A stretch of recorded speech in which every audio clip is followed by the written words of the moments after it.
اعوذ باللہ من الشیطان الرجیم بسم اللہ الرحمن الرحیم رب اشرح لی صدری ویسر لی امری واحلل عقدۃ من لسانی یفقہوا قولی۔ بکھرے موتی، چوتھا حصہ، دعا مانگنے کے آداب، کل کے مضمون کا باقی حصہ۔ پانچواں، دعا انتہائی عاجزی اور خشوع کے ساتھ مانگنی چاہیے۔ دعا انتہائی عاجزی اور خشوع اور خضوع کے ساتھ مانگیے۔ خشوع اور خضوع سے مراد یہ ہے کہ آپ کا دل اللہ کی ہیبت اور عظمت اور جلال سے لرز رہا ہو، اور جسم کی ظاہری حالت پر بھی اللہ کا خوف پوری طرح ظاہر ہو، سر اور نگاہیں جھکی ہوئی ہوں، آواز پست ہو، اعضاء ڈھیلے پڑے ہوئے ہوں، آنکھیں نم ہوں، اور تمام انداز و اطوار سے مسکینی اور بے کسی ظاہر ہو رہی ہو۔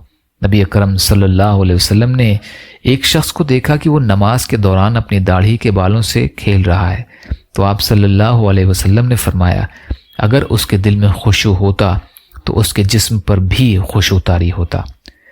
دراصل دعا مانگتے وقت آدمی کو اس تصور سے لرزنا چاہیے کہ میں ایک درماندہ فقیر، ایک بے نوا مسکین ہوں۔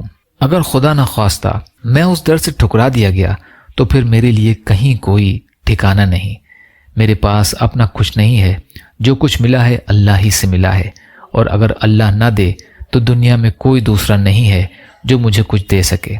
اللہ ہی ہر چیز کا وارث ہے، اسی کے پاس ہر چیز کا خزانہ ہے۔ بندہ محض فقیر اور عاجز ہے۔ قرآن پاک میں ہدایت ہے، اپنے رب کو عاجزی اور زاری کے ساتھ پکارو۔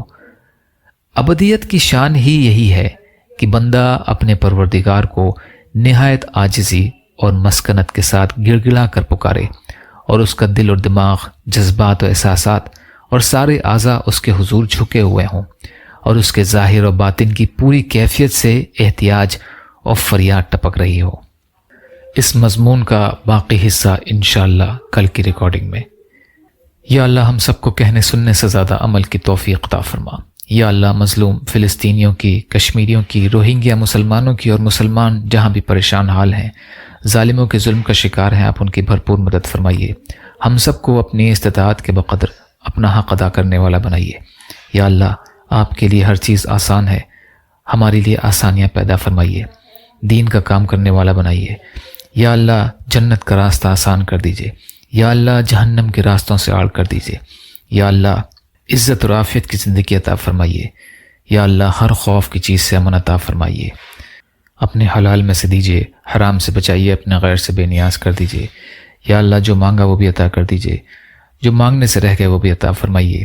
اللہم لا تسلط علینا من لا یرحمنا ولا یخافک فینا، اللہم اجرنی فی مصیبتی واخلف لی خیرا منہا، ربنا تقبل منا انک انت السمیع العلیم برحمتک یا ارحم الراحمین، لا الہ الا اللہ محمد رسول اللہ۔ السلام علیکم۔